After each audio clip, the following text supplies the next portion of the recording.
ಮಿತ್ರರೇ ನಮಸ್ಕಾರ. ಮಿತ್ರರೇ, ಇರಾನ್ ಮತ್ತು ಅಮೆರಿಕದ ನಡುವಿನ ಯುದ್ಧ ಏನಾಯಿತು ಯಾರಿಗಾದರೂ ಗೊತ್ತಿದೆಯಾ? ಅದ್ರ ಬಗ್ಗೆ ಜನ ಏನಾದರೂ ತಲೆ ಕೆಡಿಸ್ಕೊಳ್ತಾ ಇದ್ದಾರಾ? ಖಂಡಿತವಾಗ್ಲೂ ಇಲ್ಲ. ಜನರಿಗೆ ಆ ಬಗ್ಗೆ ಇಂಟ್ರೆಸ್ಟ್ ದಿನೇ ದಿನೇ ಕಡಿಮೆ ಆಗ್ತಲೇ ಬಂದಿದೆ. ಯಾಕೆ ಹೀಗಾಯಿತು ಅಂತಂದರೆ, ಯುದ್ಧದಿಂದ ನಿಮ್ಮ ಮೇಲೆ ಬಹಳ ದೊಡ್ಡ ಪರಿಣಾಮ ಈಗ ಬೀರ್ತಾ ಇಲ್ಲ. ಈ ಹಿಂದೆ ನಮಗೆ ಸಮಸ್ಯೆ ಆಗ್ತಾ ಇತ್ತು. ಯುದ್ಧದ ಕಾರಣದಿಂದಾಗಿ ನಮಗೆ ಗ್ಯಾಸ್ ಸಿಗ್ತಾ ಇರಲಿಲ್ಲ, ಪೆಟ್ರೋಲ್ ಡೀಸೆಲ್ಗೆ ತತ್ವಾರ ಆಗುವಂತಹ ಭೀತಿ ಉಂಟಾಗಿತ್ತು. ಈಗ ಅಂತಹ ಯಾವ ಸಿಚುವೇಶನ್ ಕೂಡ ಇಲ್ಲ. ಭಾರತ ಬದಲಿ ದಾರಿಯನ್ನು ಕಂಡುಕೊಂಡಿದೆ. ಬೇಕಾದಷ್ಟು ತೈಲವನ್ನು ಬೇರೆ ಬೇರೆ ದೇಶಗಳಿಂದ ತರಿಸ್ಕೊಳ್ತಾ ಇದೆ. ಗ್ಯಾಸ್ ಪೂರೈಕೆಗೂ ಕೂಡ ಹೊಸ ಮಾರ್ಗವನ್ನು ಕಂಡುಹಿಡಿದುಕೊಂಡಿದೆ. ಹೀಗಾಗಿ ಯುದ್ಧದ ನೇರ ಪರಿಣಾಮ ಭಾರತದ ಜನಸಾಮಾನ್ಯರ ಮೇಲೆ ಸದ್ಯಕ್ಕೆ ಆಗ್ತಾ ಇಲ್ಲ. ಸಣ್ಣ ಪುಟ್ಟ ಪರಿಣಾಮ ಇರ್ತವೆ, ಆದರೆ ಅದು ಜನರಿಗೆ ಫೀಲ್ ಆಗ್ತಾ ಇಲ್ಲ. ಹೀಗಾಗಿ ಯುದ್ಧದ ಮೇಲಿನ ಜನರ ಆಸಕ್ತಿ ಭಾರತದಲ್ಲಿ ದಿನೇ ದಿನೇ ಕಡಿಮೆ ಆಗ್ತಾ ಇದೆ. ಆದರೆ ಮಿತ್ರರೇ, ಮತ್ತೆ ನಿಮ್ಮ ಆಸಕ್ತಿಯನ್ನು ಕೆರಳಿಸುವಂತಹ ನಿರ್ಧಾರವನ್ನು ಟ್ರಂಪ್ ಕೈಗೊಳ್ಳುವಂತಹ ಸಾಧ್ಯತೆ ಇದೆ. ಟ್ರಂಪ್ ಈಗ ಹೊಸ ಘೋಷಣೆ ಮಾಡಿದ್ದಾರೆ. ತನ್ನ ಪರಮಾಪ್ತ ದೇಶ, ಹಲವು ಸಂದರ್ಭಗಳಲ್ಲಿ ಅಮೆರಿಕದ ಜೊತೆಗೆ ನಿಂತ್ಕೊಂಡಂತಹ ಒಂದು ಮುಸ್ಲಿಂ ರಾಷ್ಟ್ರದ ಮೇಲೆ ಅಮೆರಿಕ ದಾಳಿಗೆ ಸಿದ್ಧವಾಗ್ತಾ ಇದೆಯಾ? ಈ ಪ್ರಶ್ನೆ ಬಂದಿದೆ. ಯಾಕೆಂದರೆ ಟ್ರಂಪ್ ನೇರವಾಗಿ ಹೇಳಿದ್ದಾರೆ, ನಾವು ಆ ರಾಷ್ಟ್ರದ ಮೇಲೆ ಬಾಂಬ್ ಹಾಕ್ತೀವಿ ಅಂತ.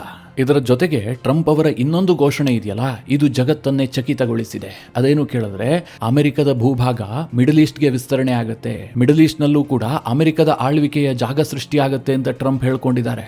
ಇರಾನ್ ಯುದ್ಧವನ್ನ ಇನ್ನಷ್ಟು ವಿಸ್ತರಣೆ ಮಾಡೋದಕ್ಕೆ ಟ್ರಂಪ್ ಸ್ಕೆಚ್ ಹಾಕಿದ್ದಾರೆ. ಅದೇ ರೀತಿಯಾಗಿ ಇರಾನ್ನ ಯುದ್ಧದ ಪ್ಲಾನ್ ಕೂಡ ಲೀಕ್ ಆಗಿದೆ. ಇದು ಸ್ವಲ್ಪ ಮೇಜರ್ ಬೆಳವಣಿಗೆನೆ. ಅಮೆರಿಕ ಇರಾನನ್ನ ಬದಿಗಿಟ್ಟು ಇನ್ನೊಂದು ರಾಷ್ಟ್ರದ ಮೇಲೆ ದಾಳಿ ಮಾಡುತ್ತಾ? ಮಿಡಲ್ ಈಸ್ಟ್ನಲ್ಲೂ ಕೂಡ ಅಮೆರಿಕದ ನೇರ ಆಳ್ವಿಕೆ ಬಂದು ಬಿಡುತ್ತಾ? ಈ ಎಲ್ಲ ಪ್ರಶ್ನೆ ಉದ್ಭವಿಸಿದೆ. ಇದರ ಬಗ್ಗೆ ಸ್ವಲ್ಪ ಡೀಟೇಲ್ ಆಗಿ ಮಾಹಿತಿ ಕೊಡುವಂತಹ ಪ್ರಯತ್ನ ಮಾಡುತ್ತೀನಿ. ನೀವು ಈ ವಿಡಿಯೋನ ಕೊನೆವರೆಗೂ ಮಿಸ್ ಮಾಡದೆ ನೋಡಿ. ಸದ್ಯ ಇರಾನ್ ಮತ್ತು ಅಮೆರಿಕದ ನಡುವೆ ಯುದ್ಧ ನಿಂತಿಲ್ಲ. ಒಂದು ರೀತಿಯಲ್ಲಿ ಬೂದಿ ಮುಚ್ಚಿದ ಕೆಂಡದ ವಾತಾವರಣ ಇದೆ. ಎಲ್ಲ ಅಂದುಕೊಂಡಂತೆ ಆಗಿದ್ರೆ, ಅಂದ್ರೆ ಅವರೇನು ಮಾತನಾಡ್ಕೊಂಡಿದ್ರಲ್ಲ ಅದೇ ಪ್ರಕಾರವಾಗಿ ಎರಡೂ ದೇಶಗಳು ನಡೆದುಕೊಂಡಿದ್ದೆ ಆದರೆ ಆಗಸ್ಟ್ 17ನೇ ತಾರೀಕು ಯುದ್ಧ ಸಂಪೂರ್ಣವಾಗಿ ಸಮಾಪ್ತಿ ಆಗಬೇಕಾಗಿತ್ತು. ಯಾಕೆ ಕೇಳಿದ್ರೆ, ಜೂನ್ 17ನೇ ತಾರೀಕು ಅಮೆರಿಕ ಮತ್ತು ಇರಾನ್ ಇಬ್ರು ಸೇರ್ಕೊಂಡು MOUಗೆ ಸಹಿ ಮಾಡಿದ್ರಲ್ವಾ. ಟ್ರಂಪ್ ಫ್ರಾನ್ಸ್ನಲ್ಲಿದ್ರು, ಇರಾನ್ನ ಅಧ್ಯಕ್ಷ ಇರಾನ್ನಲ್ಲೇ ಕೂತ್ಕೊಂಡು ಸಹಿ ಮಾಡಿದ್ರು. ಇರಾನ್ ಮತ್ತು ಅಮೆರಿಕದ ಯುದ್ಧವನ್ನು ಅಂತ್ಯ ಮಾಡೋದಕ್ಕೆ 60 ದಿನಗಳ ವಿಂಡೋವನ್ನು ನೀಡಲಾಗಿತ್ತು. ಈ 60 ದಿನಗಳಲ್ಲಿ ಎಲ್ಲಾ ಗೊಂದಲಕ್ಕೆ ತೆರೆ ಎಳೆದು ಯುದ್ಧ ಸಮಾಪ್ತಿ ಮಾಡುವಂತಹದ್ದು ಇದರ ಉದ್ದೇಶ ಆಗಿತ್ತು. ಆದರೆ ಆಗಸ್ಟ್ 17ನೇ ತಾರೀಕು ಮುಕ್ತಾಯ ಆಯಿತು. ಟ್ರಂಪ್ ಮತ್ತು ಪೆಜೆಶ್ಕಿಯಾನ್ ಸಹಿ ಮಾಡಿದ್ದಂತಹ MOU ಈಗ ಕಸದ ಬುಟ್ಟಿಯಲ್ಲಿದೆ. ಟ್ರಂಪ್ ಹೇಳ್ತಾ ಇದ್ದಾರೆ, ಯುದ್ಧ ಎಷ್ಟು ಬೇಕಾದರೂ ಮುಂದುವರಿಲಿ, ಇದನ್ನು ಸದ್ಯಕ್ಕೆ ತಡೆಯೋದಿಲ್ಲ ಅಂತ. ಅದಕ್ಕೆ ಮುಂದುವರೆದು ಟ್ರಂಪ್ ಹೇಳ್ತಾ ಇದ್ದಾರೆ, ನಾವು ಕೇವಲ ಇರಾನ್ ಮೇಲೆ ಮಾತ್ರ ಅಲ್ಲ, ಒಮಾನ್ ಮೇಲೂ ಕೂಡ ದಾಳಿ ಮಾಡ್ತೀವಿ, ಅವ್ರ ಮೇಲೂ ಕೂಡ ಬಾಂಬ್ ಹಾಕ್ತೀವಿ. ಹೀಗೆ ಇದ್ದಕ್ಕಿದ್ದಂತೆ ಟ್ರಂಪ್ ಸಿಟ್ಟು ಒಮಾನ್ ಕಡೆಗೆ ತಿರುಗಿದೆ. ಹಾಗೆ ನೋಡೋದಕ್ಕೆ ಹೋದ್ರೆ ಒಮಾನ್ ಅಮೆರಿಕಾಗೆ ಅತ್ಯಂತ ಆಪ್ತವಾದಂತಹ ದೇಶ. ಈ ಯುದ್ಧ ಶುರುವಾಗೋದಕ್ಕೆ ಮುಂಚೆ ಏನೇನಾಗಿತ್ತು ಅಂತ ನಿಮಗೆಲ್ಲ ಗೊತ್ತಲ್ಲ. ಒಮಾನ್ ದೇಶವೇ ಮಧ್ಯಸ್ಥಿಕೆಯನ್ನು ವಹಿಸ್ತಾ ಇತ್ತು. ಇರಾನ್ ಮತ್ತು ಅಮೆರಿಕದ ನಡುವೆ ಯುದ್ಧ ಆಗಬಾರದು, ಮಾತುಕತೆ ಮೂಲಕ ಎಲ್ಲವೂ ಬಗೆಹರಿಬೇಕು ಅಂತ ಅವರು ಪ್ರಯತ್ನ ಪಟ್ಟಿದ್ರು. ಅನಂತರದಲ್ಲಿ ಅಮೆರಿಕ ಯುದ್ಧ ಶುರು ಮಾಡ್ತಲ್ಲ, ಆಗ ಒಮಾನ್ ನೆಲ ಅಮೆರಿಕದ ಯುದ್ಧಕ್ಕೆ ಬಳಕೆಯಾಗಿದೆ. ಅಮೆರಿಕದವರು ಒಮಾನ್ನಲ್ಲಿರುವಂತಹ ತನ್ನ ಬೇಸ್ಗಳ ಮೂಲಕವಾಗಿ ಇರಾನ್ ಮೇಲೆ ಅಟ್ಯಾಕ್ ಮಾಡಿದ್ದಾರೆ. ಅದಕ್ಕೆ ಪ್ರತಿಯಾಗಿ ಒಮಾನ್ ತನ್ನ ಆಸ್ತಿಯನ್ನು ಕಳೆದುಕೊಂಡಿದೆ. ಯಾಕೆ ಕೇಳಿದ್ರೆ, ಇರಾನ್ ಒಮಾನ್ ಮೇಲೂ ಕೂಡ ದಾಳಿ ಮಾಡಿತು. ಒಮಾನ್ ದೇಶ ಅಮೆರಿಕದ ಜೊತೆಗೆ ನಿಂತುಕೊಂಡ ಕಾರಣದಿಂದಾಗಿ ಈ ಯುದ್ಧದಲ್ಲಿ ಆರ್ಥಿಕ ನಷ್ಟವನ್ನು ಕೂಡ ಅನುಭವಿಸಿದೆ.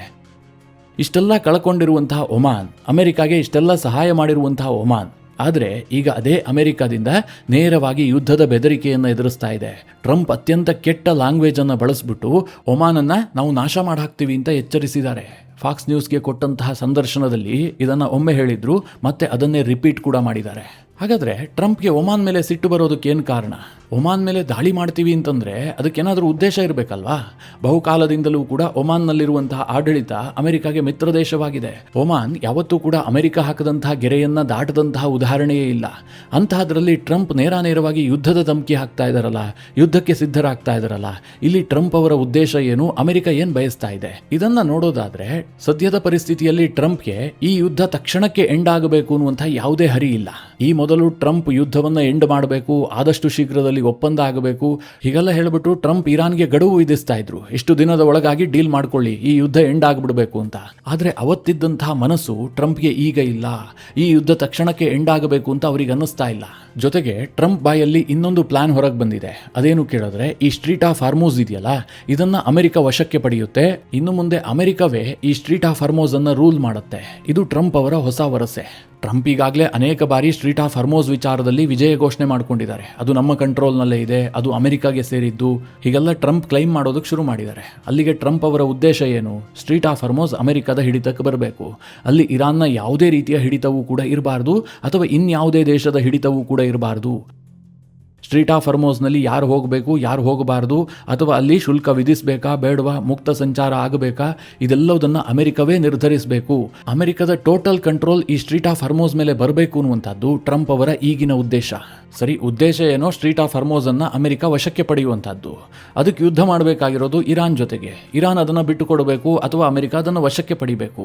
ಈ ಮಧ್ಯದಲ್ಲಿ ಒಮಾನ್ ಮೇಲೆ ಯಾಕೆ ಅಮೆರಿಕ ದಾಳಿ ಮಾಡೋದಕ್ಕೆ ಮುಂದಾಗ್ತಾ ಇದೆ? ಟ್ರಂಪ್ ಅವರ ಬಾಯಲ್ಲಿ ಈ ರೀತಿಯ ಧಮಕಿಗಳು ಯಾಕೆ ಬರ್ತಾ ಇದೆ? ಒಮಾನ್ ಮೊದಲಿನಿಂದಲೂ ಕೂಡ ಅಮೆರಿಕದ ಜೊತೆಗಿದ್ದಂತಹ ದೇಶ ಅಲ್ವಾ? ಹೀಗಂತ ನಿಮಗೆ ಪ್ರಶ್ನೆ ಬರ್ತಾ ಇದೆಯಲ್ವಾ? ಆದರೆ ಟ್ವಿಸ್ಟ್ ಇರೋದೇ ಇಲ್ಲಿ.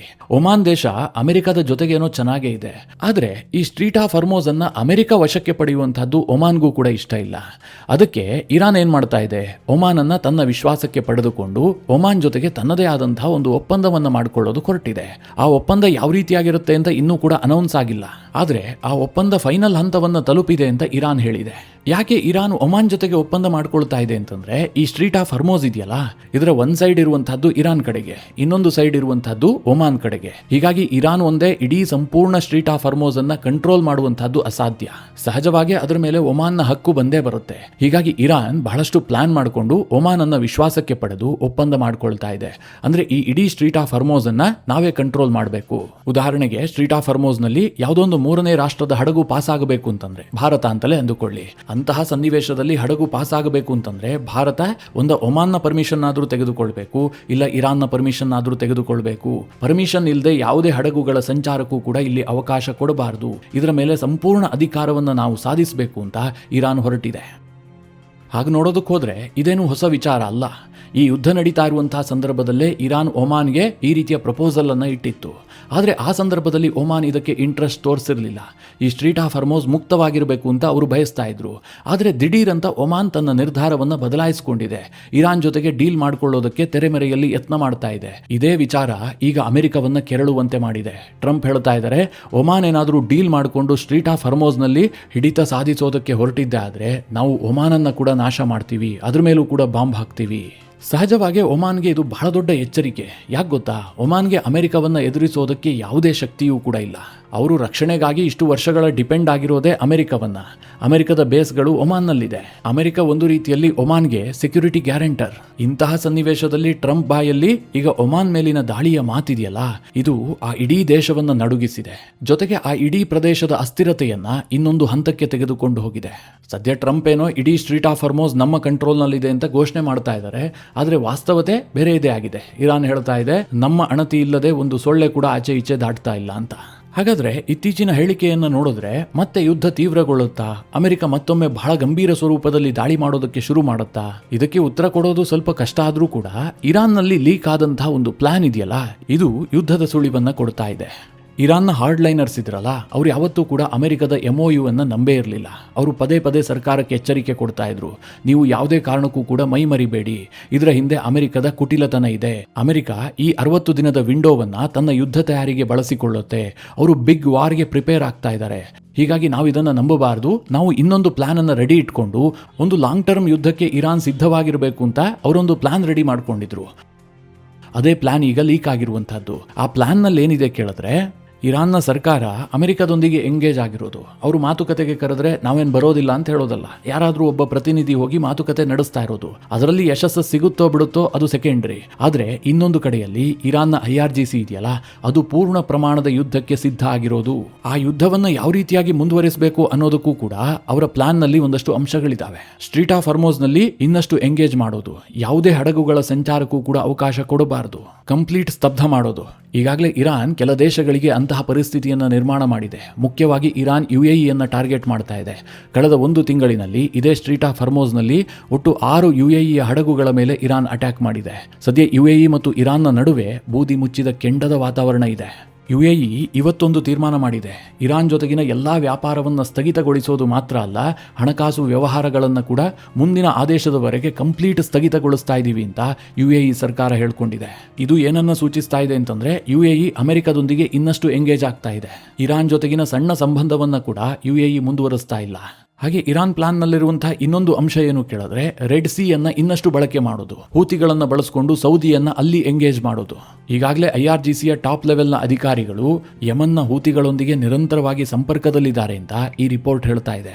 ರೆಡ್ ಸಿ ಅನ್ನ ಹೆಚ್ಚು ಡಿಸ್ಟರ್ಬ್ ಮಾಡಿದ್ದೇ ಆದ್ರೆ ಸೌದಿಗೆ ಅದರ ಹೊಡೆತ ಬೀಳುತ್ತೆ, ಆಗ ಅಮೆರಿಕಾಗೆ ಒತ್ತಡ ಉಂಟಾಗುತ್ತೆ. ಹಾಗೆ ಕುವೈತ್, ಬಹರೈನ್, ಕತಾರ್, UAE ಈ ದೇಶಗಳಲ್ಲಿರುವಂತಹ ಅಮೆರಿಕದ ಬೇಸ್ಗಳು ಮಾತ್ರ ಅಲ್ಲದೆ ಈ ದೇಶದ ಇಂಪಾರ್ಟೆಂಟ್ ಅಸೆಟ್ಗಳನ್ನೇ ನಾಶ ಮಾಡುವಂತಹದ್ದು. ಇಷ್ಟು ದಿನ ಇರಾನ್ ಏನು ಹೇಳ್ತಾ ಇತ್ತು, ಈ ದೇಶದಲ್ಲಿರುವಂತಹ ಅಮೆರಿಕದ ಅಸೆಟ್ಗಳಿಗೆ ನಾವು ಹೊಡಿತೀವಿ, ಅಮೆರಿಕದ ಬೇಸ್ಗಳನ್ನು ನಾವು ಟಾರ್ಗೆಟ್ ಮಾಡ್ತೀವಿ ಅಂತ. ಈ GCC ದೇಶದ ಬೇರೆ ಬೇರೆ ಅಸೆಟ್ಗಳನ್ನು ಇವರು ಟಾರ್ಗೆಟ್ ಮಾಡಿ ಉಡಾಯಿಸಿದ್ದಾರೆ, ಆದರೆ ದೊಡ್ಡ ಪ್ರಮಾಣದಲ್ಲಿ ಮಾಡಿರಲಿಲ್ಲ. ಆದರೆ ಈಗ ಮತ್ತೊಮ್ಮೆ ಯುದ್ಧ ತೀವ್ರಗೊಂಡಿದ್ದೇ ಆದರೆ ಇವರ ಹೊಸ ಪ್ಲಾನ್ ಪ್ರಕಾರ ಈ ದೇಶಗಳ ಇಂಪಾರ್ಟೆಂಟ್ ಅಸೆಟ್ಗಳನ್ನೇ ನಾಶ ಮಾಡೋದಕ್ಕೆ ಇವರು ತೀರ್ಮಾನ ಮಾಡಿದ್ದಾರೆ. ಹೀಗಾಗಿ ಸದ್ಯಕ್ಕೆ ತಣ್ಣಗಿರುವಂತಹ ಯುದ್ಧ ಏನಿದೆ ಇದು ಮತ್ತೆ ಜೋರಾಗುವಂತಹ ಎಲ್ಲ ಸಾಧ್ಯತೆಗಳಿದ್ದಾವೆ. ಟ್ರಂಪ್ ಅವರ ಇತ್ತೀಚಿನ ಸ್ಟೇಟ್ಮೆಂಟ್ಗಳು ಅದನ್ನೇ ಸೂಚಿಸ್ತಾ ಇದ್ದಾವೆ. ಆದರೆ ಆ ಸ್ಟೇಟ್ಮೆಂಟ್ಗಳು ಟ್ರಂಪ್ರದ್ದಾದ ಕಾರಣದಿಂದಾಗಿ ಇದು ನಡೆಯುತ್ತೆ ಅಂತ ಖಚಿತವಾಗಿ ಹೇಳೋದು ಸ್ವಲ್ಪ ಕಷ್ಟ ಆಗುತ್ತೆ. ಮಿತ್ರರೇ, ಈ ವಿಚಾರದಲ್ಲಿ ನಿಮ್ಮ ಅನಿಸಿಕೆ ಅಭಿಪ್ರಾಯಗಳೇನು? ಕಮೆಂಟ್ ಮಾಡುವ ಮೂಲಕ ನಮಗೆ ತಿಳಿಸಿ. ಹಾಗೆ ನಿಮಗೆ ಈ ವಿಡಿಯೋ ಇಷ್ಟವಾದರೆ ಲೈಕ್ ಮಾಡಿ. ಜೊತೆಗೆ ನೀವಿನ್ನೂ ನಿಮ್ಮ ನೆಚ್ಚಿನ ಸಂಸ್ಕಾರ ಸೌರಭ ಯೂಟ್ಯೂಬ್ ಚಾನಲ್ನ ಸಬ್ಸ್ಕ್ರೈಬ್ ಮಾಡಿಲ್ಲ ಅಂತಾದರೆ ಈ ಕೂಡಲೇ ಸಬ್ಸ್ಕ್ರೈಬ್ ಮಾಡಿ. ಮುಂದಿನ ಎಲ್ಲ ಅಪ್ಡೇಟ್ಗಳ ನೋಟಿಫಿಕೇಷನ್ಗಾಗಿ ಬೆಲ್ ಐಕಾನ್ ಒತ್ತಿ.